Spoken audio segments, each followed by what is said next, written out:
Knowing this person who has a lot of criminal records, Mr. Well, Chair. Okay, Your Honor, ay parang hindi naman po maganda yung sinasabi ni ni Senator Jinggoy Estrada patungkol sa akin. Para namang ako talagang hinuhusugahan ako'y may kaso pa lang at hindi pa napapatunayan sa hukuman.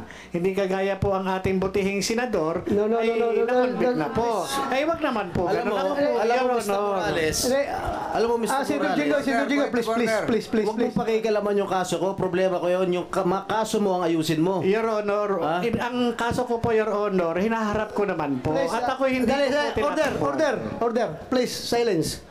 Alright, welcome back to my channel mga guys. Ito, magandang balitaktakan at saka bakbakan ni Morales at saka itong si Senator Jinggoy Estrada. Ayan, napahiya tuloy si Senator Jinggoy Estrada dito mga guys. Kasi pinipilit niya na hindi na pwede magkapaniwalaan ito si Morales dahil sa maraming kaso.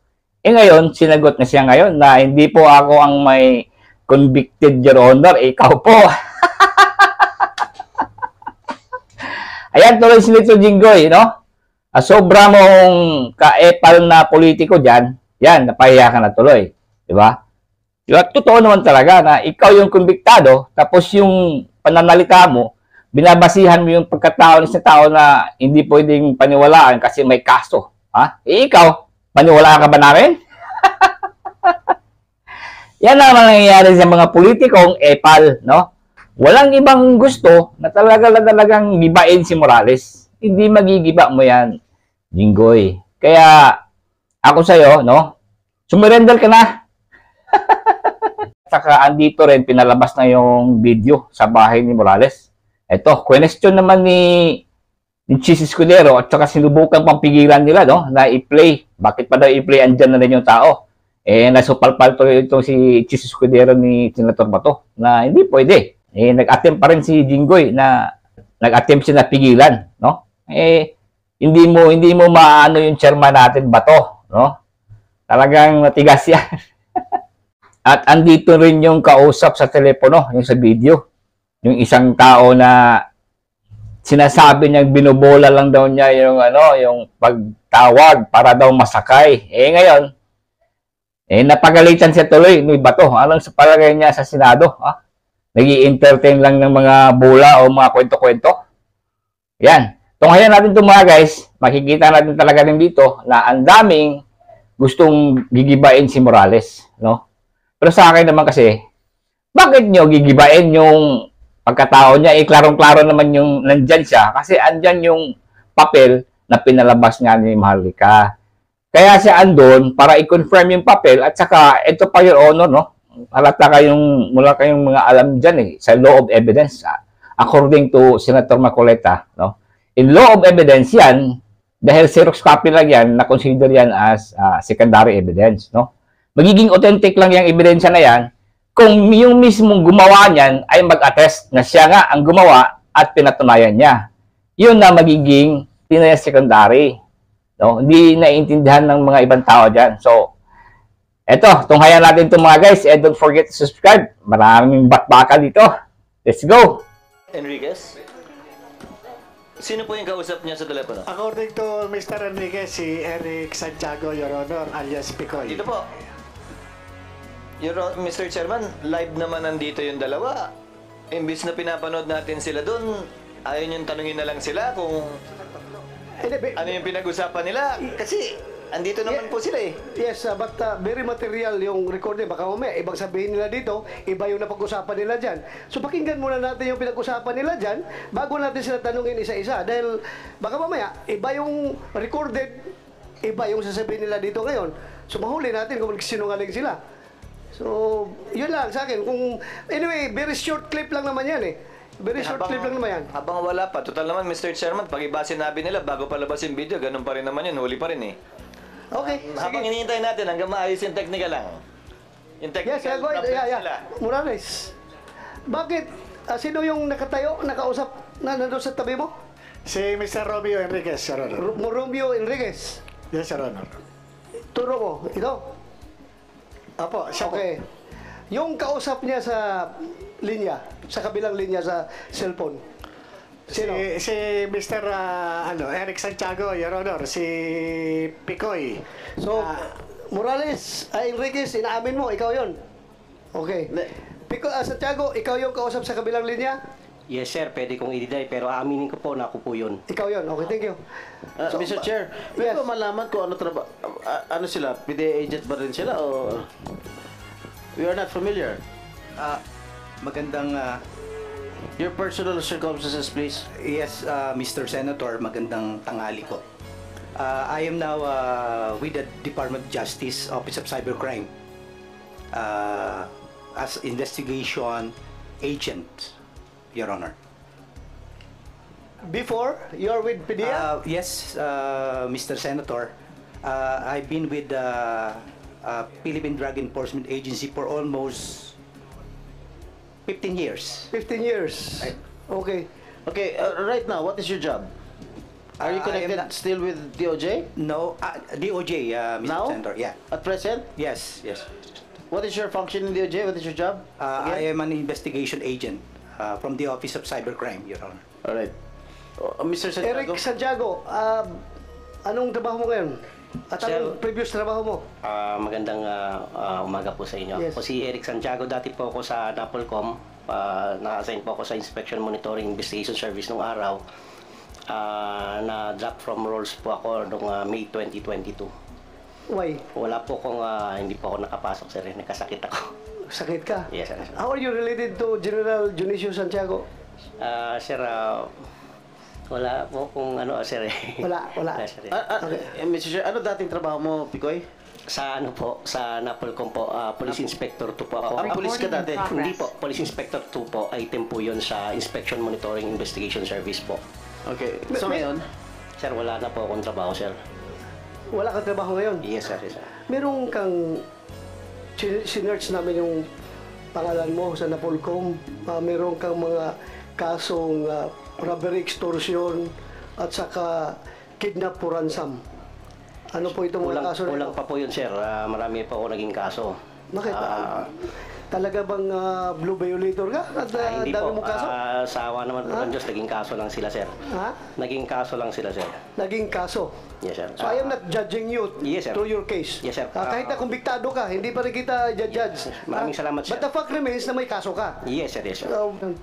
Mr. Chair, pupunta tayo sa conversation nilang dalawa. Yes, okay na yan? Okay na? So, sige, please play. Ganito, padre.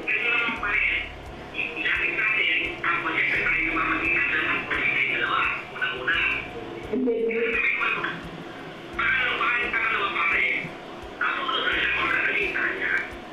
Yun po yan. Padre, no? Naiintindihan ko yun. Kaya uulitin ko, padre, yung mama, hindi niya ginusto ang sitwasyon niya. Hindi niya ginusto, padre. Never.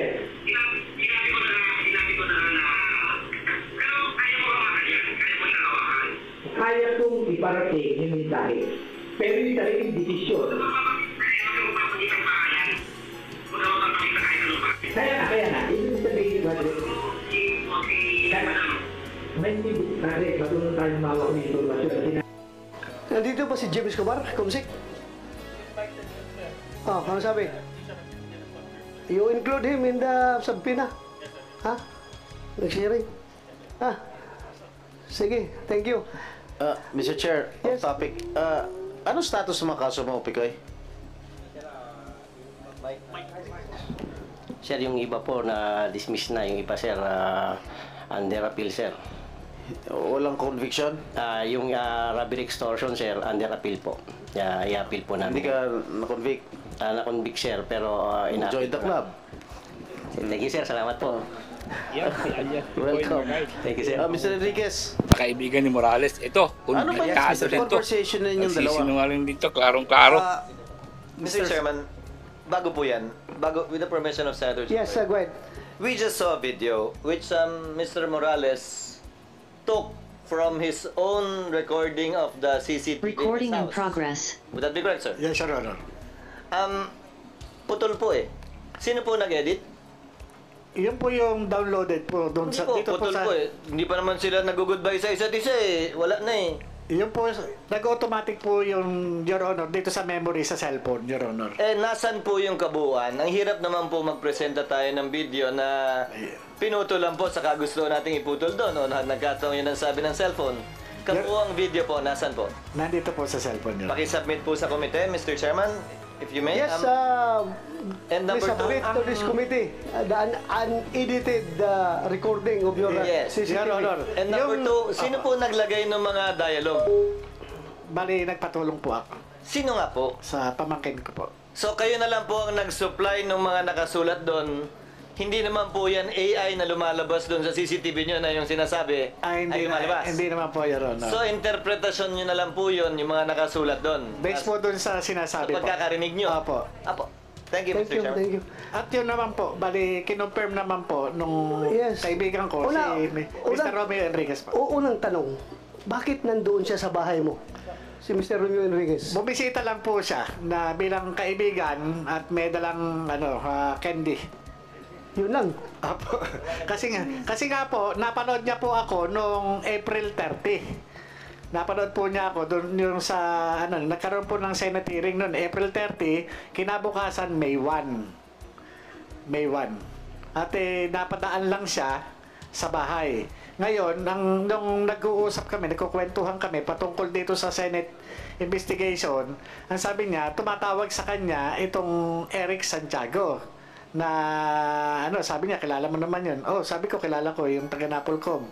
Do you think kasama yun sa plano niya pagpunta sa bahay mo na mag-uusap sila or coincidental lang na tumawag si Santiago? Hindi ko po alam kung meron na silang previous na pag-uusap o ano man po. Basta Kaya nga, po. that very important na i-submit mo to this committee yung unedited recording para kailangan natin yun. Yes, Your Honor.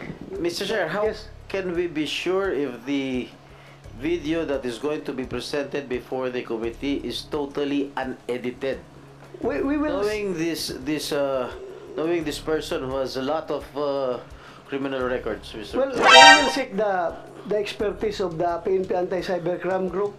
Alam nila yan kung yan ay pinagputol-putol o unedited yan. So, yung buong recordings mo, okay lang sa'yo kung papuntahin ko sa'yo yung PNP Cybercrime Group para to retrieve the recording. If it's okay with you. Your Honor, Your Honor, ay parang hindi naman po maganda yung sinasabi ni ni Senator Jinggoy Estrada patungkol sa akin. Para namang ako talagang hinuhusugahan.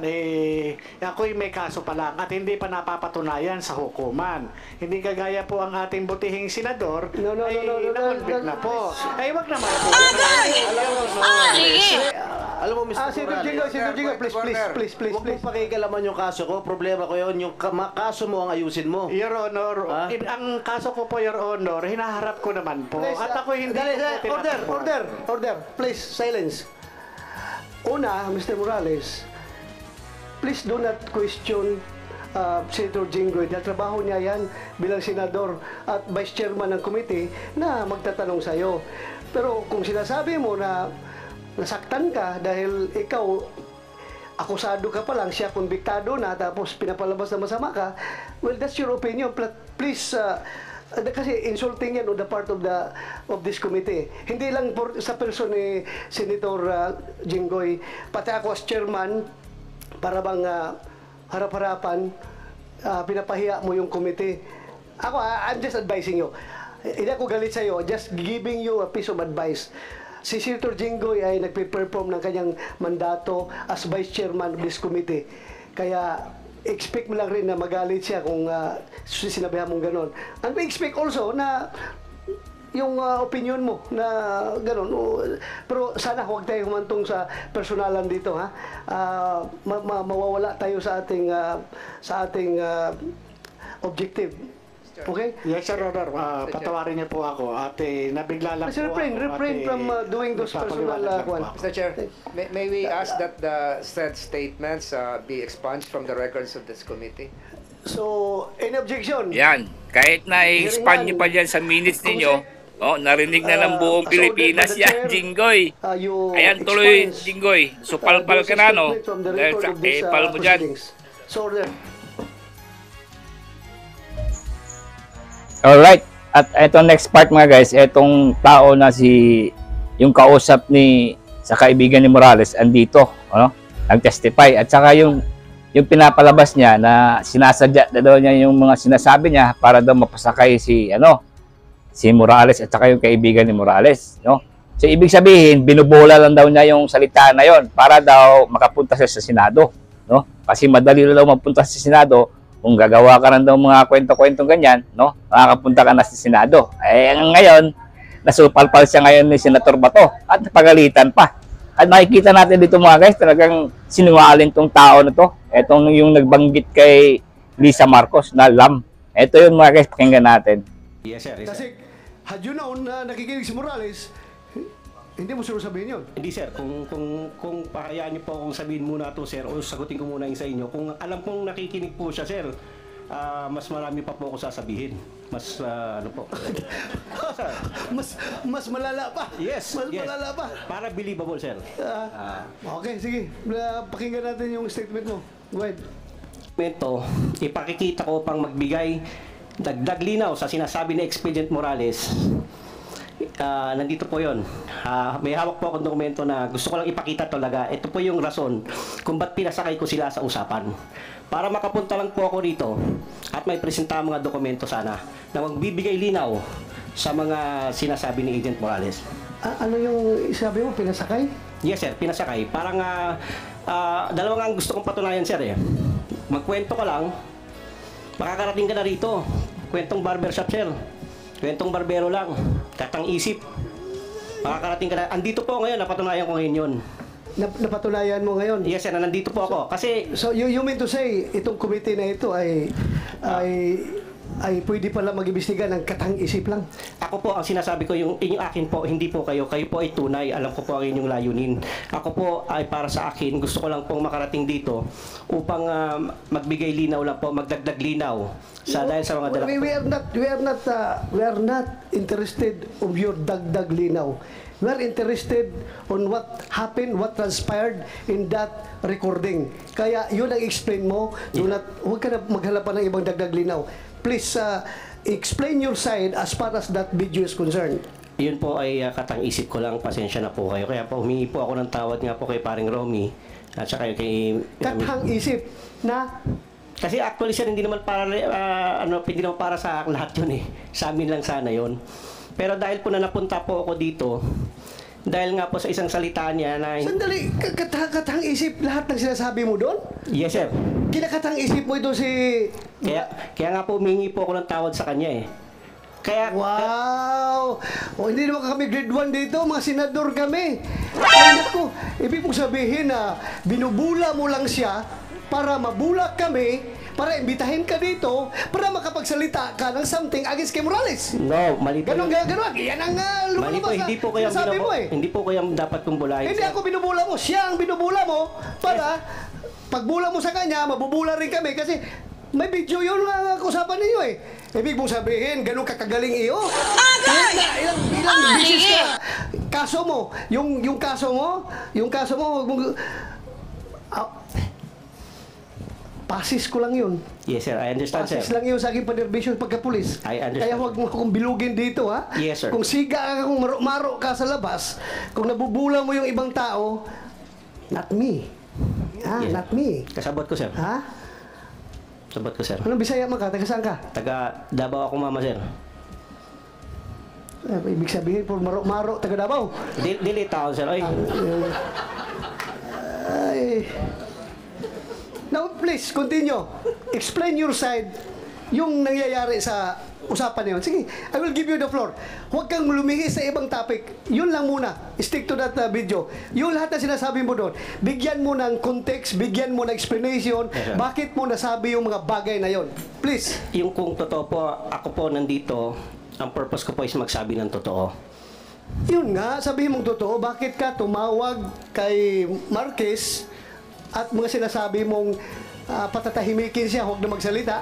At may binanggit ka ba nung pangalan na Lam? Ano yung Lam na ibig mo sabihin? Sir, actually, sir, naririnig ko lang sa YouTube yun, sir. I-play. Kumsek, you play. Baka sabihin naman. Hindi, ibig sabihin, sir. Baka ibig sabihin, yung committee na ito, gumagawa na naman ng AI generated video recording, ha? Narinig mo lang yan, hindi mo ginamit? During your conversation, hindi mo ginamit yung salitang lam? Sir, ginamit ko ho. O, Ginamit ginamit ko mo? nga, sir. Kasi ganito nga, Ano sir. ibig mo sabihin ng lam? Sir, ganito po yun. Naririnig... Sandali!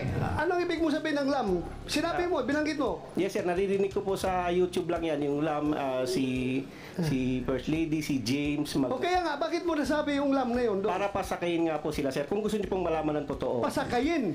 Opo, para pasakayin lang po si Romy at si Agent Morales, sir. Hindi mo nga alam na nasa bahay ni Morales si Marque Enriquez. Ganito po yan, sir. Si Romy kasi, pag matri-trigger ko siya, alam ko na makakarating kay Morales yan. So anong purpose mo? Anong agenda mo Ito dito? nga po, sir, Anong kasi- motive mo? Bakit mo siya iti-trigger? Sige nga. Gusto ko po kasi may mga dokumento po kasi akong dala. Kasi sir, kung napapagod na po kasi ako sa paulit-ulit na sinasabi nila, alam ko naman na mas may explain ko, sir. Dahil sa mga dokumentong dala ko. Ano yung mga dokumento na mo? Pwede ko ba ipakita, sir? But before you show that document, explain your side. Bakit mo sinabi yun? Huwag mo kaming bulahin, ha? Yes, sir. Ha? I will cite you in contempt directly kung magsinungaling ka dito, ha? Kasabot ko, sir. Kasabot Huwag mo kong dalahin sa bula-bula. Kasabot ko, Ha? sir. Kasabot ko. Kumsik, i-play mo nga yung may sinabi siyang lam.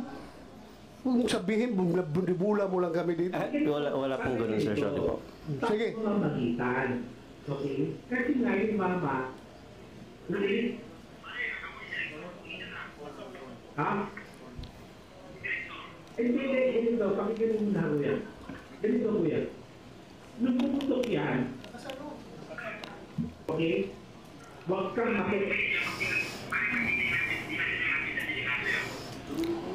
Kaya nga ganito, padre. Kaya kung Ang narinig natin dyan na voice recording at saka yung nilagay ni Morales na yung line-line dyan na nag-interpret kung ano sinasabi. Totoo, the same as you have heard as your conversation with Santiago? Mr. Senator, the video speaks for itself. Okay, correct. Nakita ko sa isang interview mo na sinabi mo na ako raw ay hindi marunong mag-imbestiga. Am I correct? Yes, Your Honor. Yun po opinion ko bilang investigador dahil inaasahan ko po inimbita po ako rito as resource person. Alright. At mistula ako na ituring tama na akusado. I will have to respect your opinion, but my track record in investigating here in all public hearings will attest to it. Okay? Now, the second question. Sinabi mo sa isang interview na sayang ang binabayad ng taong bayan sa akin. Yun po yung opinion ko, Your Honor. Dahil doon sa nakikita kong takbo ng... Bakit sayang ang bayad? Your Honor. Dahil ako, ginagawa ko, tinutupad ko ang aking sinumpaan tungkulin bilang inyong senador at kine-question mo ba ang 15 milyong Pilipino na bumoto sa akin? Dahil sinabi mo, sayang ang binabayad nila sa akin. Your Honor, yun po yung opinion ko, gawa ng ako po ay isang investigador. Ang investigador po, nag-extract po ng information, nag-elicit po ng information upang makuha mismo yung yung ninanais doon sa subject matter. Kagaya po ng ginagawa natin ngayon. Ako po ay nagsasalita lang bilang sa aking opinion at bilang doon sa aking karanasan bilang isang investigador. Kapag ako po ay kaharap ng isang iniimbestigahan, sinisikap ko po na makuha ko yung sustansya na kinakailangan patungkol po dun sa hinahangad kong resulta. Ako po, hindi po kailanman na namemersonal o kumakaladkad o naghuhusga sa pagkatao ng kahit na sino, lalo na yung mga naimbestigahan ko talagang mga kriminal. Yan ang opinion mo. At ang opinion ko naman, Jinggoy, no? Halatang hindi ka talaga marunong mag-imbestiga. Tinuruan ka pa ngayon ni Morales. Alright, hanggang dito lang tayo mga guys. Kasi yung mga ibang sinasabi nila, wala na sa topic yung mga yon. Puro lang paninira kay Morales, no? So kitang-kita natin dito mga guys na talagang totoo yung video sa bahay ni Morales na nag-uusap sila nitong si alias Picoy na sinasabi niyang gawa-gawa lang daw niya, katang-isip lang daw niya, no? Imposible naman, di ba? Mahirap yung mga kasinungalingan ninyo, no? Talagang huling-huli kayo nagsisinungaling. And don't forget to subscribe, mga guys. Thank you for watching.